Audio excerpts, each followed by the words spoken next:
Alright boys, today our tutorial is on a move called the Cherrypicker. Here it is, that's the move, and here is a slow-mo.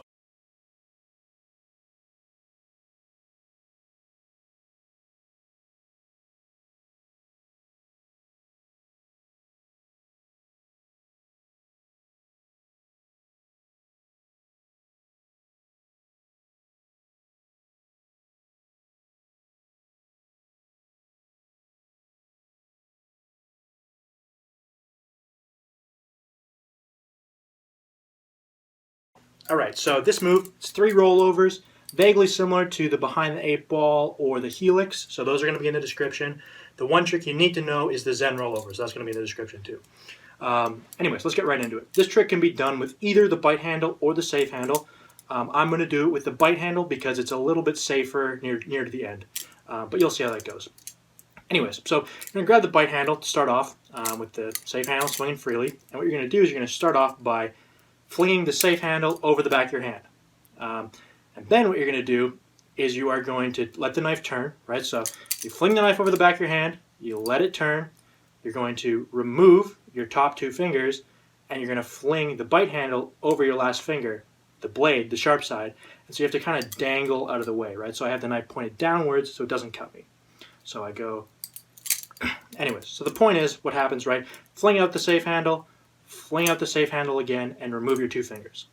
So once you have that figured out, what you're going to do is we're going to start doing the rollovers, right? So you're going to start off by putting your middle finger in front of the bite handle here, and you are going to do a pull towards yourself to start the roll. So once again, just right from the top, grab the bite handle, fling out the safe handle, let it fall, let the handle fall. You're going to remove your 2 fingers, you're going to fling the safe handle again, point the knife downwards so it doesn't cut you, and then you're going to put your middle finger in front of the bite handle, like that, and you're going to do a pull towards yourself around your middle finger to start a roll.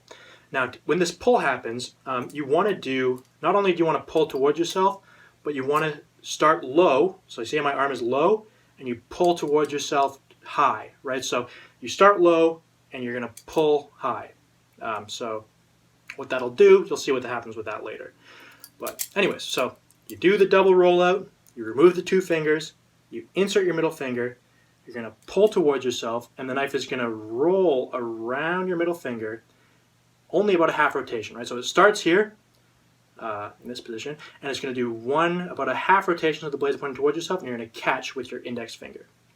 So I'll show you what that looks like, right? So you bring it down, and you catch. So note how I started low, and I finish high.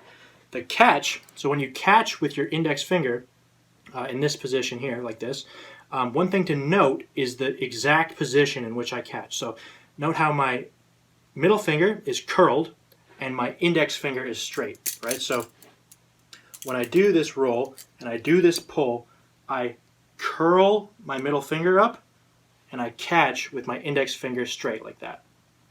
So this will take a little bit of practice, but what you can do is you can just practice just this first part, right? So you do the spin, you do the roll, and you do the catch, and you try and catch it in this exact position here. Of course, you're going from low, going to high. So once you have that figured out, that's basically the first roll. So you're kind of like a third of the way there in a way. It's more like half the way there. So once you can do that, right, so grab the bite handle, you fling it out, do a double roll out, you remove your 2 fingers, insert your middle finger, pull up and towards yourself, the knife does a half rotation, you catch with your index finger, you curl your middle finger to wind up in this position here. Now you're going to transition, you're going to get this finger in between the handles. So to do that, what you're going to do is you're going to do kind of a looping motion towards yourself. So if you see my fingers are pointed like this, right, with the knife, I'm going to take my index finger and I'm going to point it to my left and then up towards my face and then downwards. So from here, right, I take my index finger and I'm going to point it to the left, point it up towards my face, and then point it downwards, right? And what that's going to do is it's going to allow the knife, if the knife stays in the same spot, but my hand does that, it allows my index finger to slip in between the handles. And I can transition into an index rollover, is what happens. So, yeah, so to recap right from the start, do the double rollout, you insert your middle finger, you pull towards yourself and up, you catch with your index finger, you're going to hold it in this position here, you're going to point the knife to the left and up, and your index finger, you can see my index finger is slipping in between the handles like that, and you're going to wind up in this position here, right? So see my index is now in between the handles. And from here, from this position, you can even practice it right from this position, you're going to do an index rollover, right? So you see, you can kind of throw the knife around. So this requires quite a bit of practice and momentum to transfer the rolls. But once you get it, it's not that hard. That's something else you got to know too. You got to know the index rollovers. That'll be in the description as well. But yeah, so do the double rollout, pull towards yourself and up. And of course, like I said earlier, when you go up, the second roll is going to be going down, right? And that downwards, this height you gained, is going to help you to complete the roll, right? So I'll show you kind of what it looks like again, right? So you do this roll, and then you do the second roll. And so you see I kind of go up, and then I kind of go down. So once you're able to do this, right, you're able to catch, you're able to switch with your index in the front, and you're able to do the index roll. So you can just do an index roll, just a normal index roll, and catch it in the normal index roll catch position for now, right?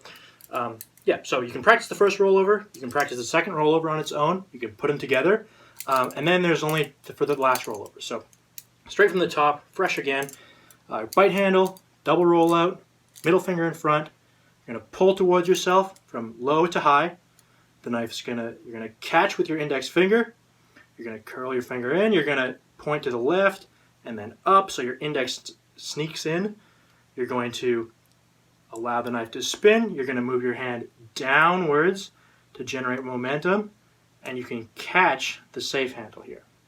So the reason why we start with the bite handle is because if you do this with the safe handle, you're going to catch the bite handle here, which means the blade is going to be flying out your fingers, which is a little more dangerous.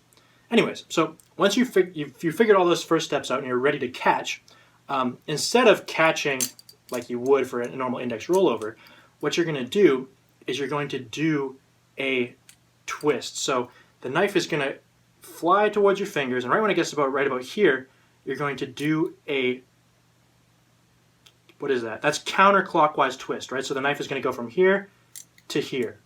So you see, I'll show that again, right? So the knife spins around your finger, and you're going to go from here, so the knife is like that, to here, right? So you see it kind of points towards me and then goes down like that. And so what that looks like, right, if I do just that, is that. There. So once again, right, so you do the index rollover, you catch, and you do this twist that I showed, right? So you go from here to here. And once you're here, of course, this is pretty straightforward, right? Your thumb's in the front, the bite handle, you can fling at your fingers, and you can just do a Zen rollover at the end, right? And you wind up ready to cut stuff. So that's cool. So once again, I'll just show you the whole move all over again. My last rollover was kind of messed up. Let me do her again. Ooh. I don't know what's going on with me here, but the point is, you get the drift, right? You catch my zone. It's a cool trick, really good. Just practice like each roll separately, and then you can put them all together. A little bit harder than the behind 8 ball, but I know you guys can get it. So thanks for watching. Hope you guys like that one. Peace.